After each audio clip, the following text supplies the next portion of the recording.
Hello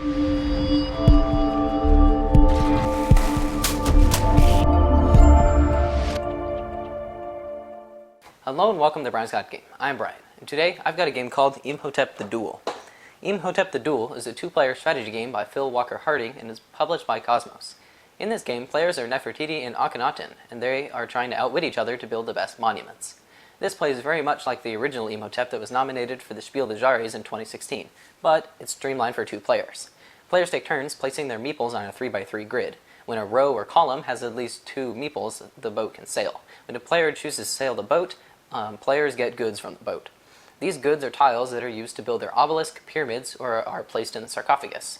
Each of these locations score differently, and this is where the strategy comes in. So, let's check it out, and I'll show you how to sail a boat, how to use action tiles, and how each of the locations score in Imhotep the Duel. To set up, first place the harbor board in the center of the table. Then, grab the boats and put them in the slots as indicated on the harbor board. Then, give each player all of the sites needed for the game. There are 5 of them per player, 4 of them per player, and you can choose to have them all on the A side, all on the B side, or mix them up a little bit. Just make sure that each player's setup of their sites is the same. Then, one player takes the black meeples, and one player takes the white meeples. Take all of the cargo tokens, shuffle them up, and put them right here.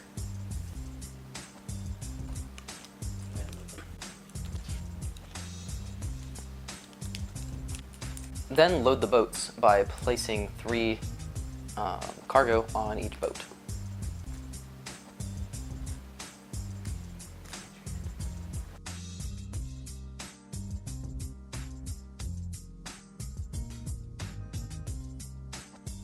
Then randomly take 3 tiles and put them in this little reserve space. You are now ready to begin. Players then take turns placing their meeples on the board or unloading a boat. The younger player begins, so you take your tile. I'll put it right there. And then the other player takes their guy and places it where they want it to go.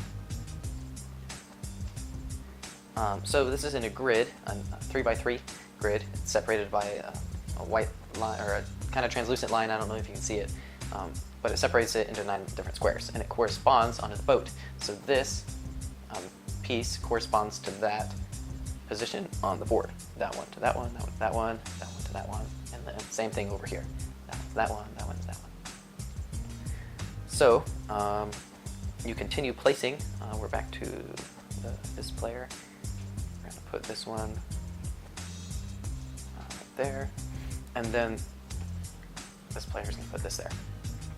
Now, the other thing you can do on your turn is sail a boat. So, let's say I want to sail this boat.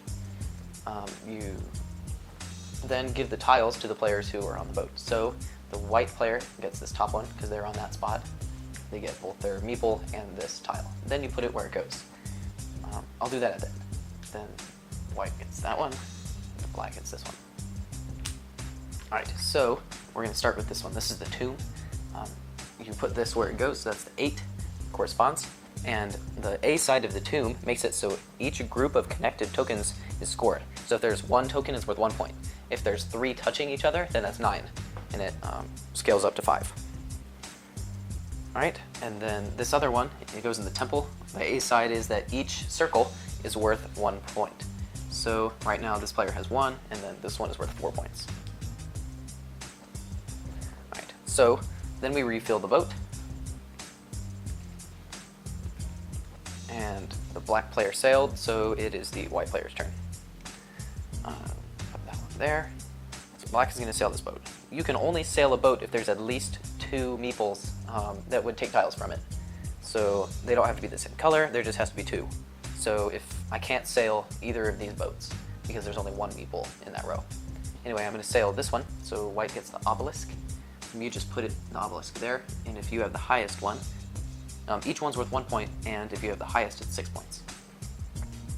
And then black gets the take 1 token action. There's another thing you can do on your turn. The third thing you can do is you can play one of these blue tiles. That takes the place of your turn, and you play it, and you do the action on the piece. This one is you get to take any 1 token from a boat. And This one, since there was nobody on the space, it's just discarded. Put back in the box.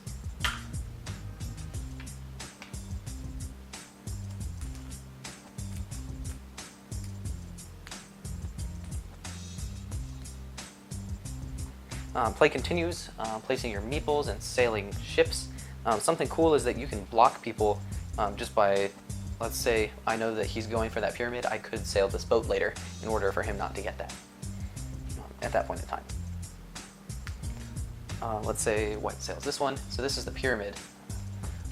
Depending on which kind of pyramid, whether it's this light open one or it's this one with the steps, you just put it on the pyramid and then you continue to stack them the more you get. So if these were a pyramid, you go there, and then the next level you would go like that, and the next level you put the next one, and then that pyramid would be complete.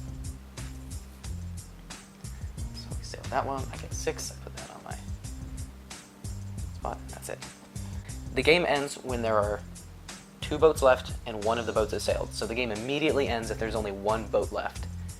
All of the other boats will then be empty because they have been sailed and there's nothing to replace them.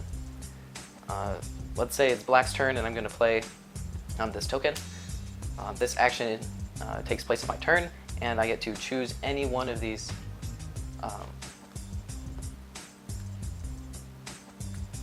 this action means that I can take any one of these tokens and then resolve it right then. So I'm going to take this 4.1, place it in my temple, and this is then discarded. Do we replace? So there are only 3 of those actions, and that's what these 3 from the reserve are. Since I use that, now we replace this from the reserve. Normally, if nobody plays any of those actions, then these won't be used. So then, at the end of the game, you go through and count up all your points from all of your places. So here, the obelisk, you get 1, and he has majority since I have 0, so that's 7, 8, 9, 10 points. I have 8, 9 points. So that was a close game, but normally you would have way more points since we didn't go through very many tiles. In addition, any blue tokens that are unused, they are worth 1 point each, and each guy at the end of the game that is still on the board is worth 1 point each. Then the player with the most points wins. That's how to play Imhotep, the Duel. Okay, I've got my dad here for a parent's opinion. So Dad, what did you think of Imhotep? I thought Imhotep, the Duel, was awesome. We do play a lot of 2-player games, and so those obviously appeal to us. I was a big fan of the original Imhotep, so when I saw this one, I thought I must play and have this one, and it did not disappoint. So you could play the original Imhotep 2 players, but this is it's meant for 2 players, so it's a lot better. Yeah, I mean it's a little bit shorter. You're right. You can play the other one just fine with 2 players, but this one has a little bit different gameplay. Still, you're scoring your areas, kind of similar to the other one, and so it has a very much same feel to it, but it plays quicker, I think. Yeah. So components. It doesn't have the cool little wooden cubes, but I don't think that'd fit in the box. So we've got the little boats, very similar to the original game, and then the main market board, and then all the different tiles. Yep, whole bunch of different tiles, the locations, and then you have your little workers made out of wood.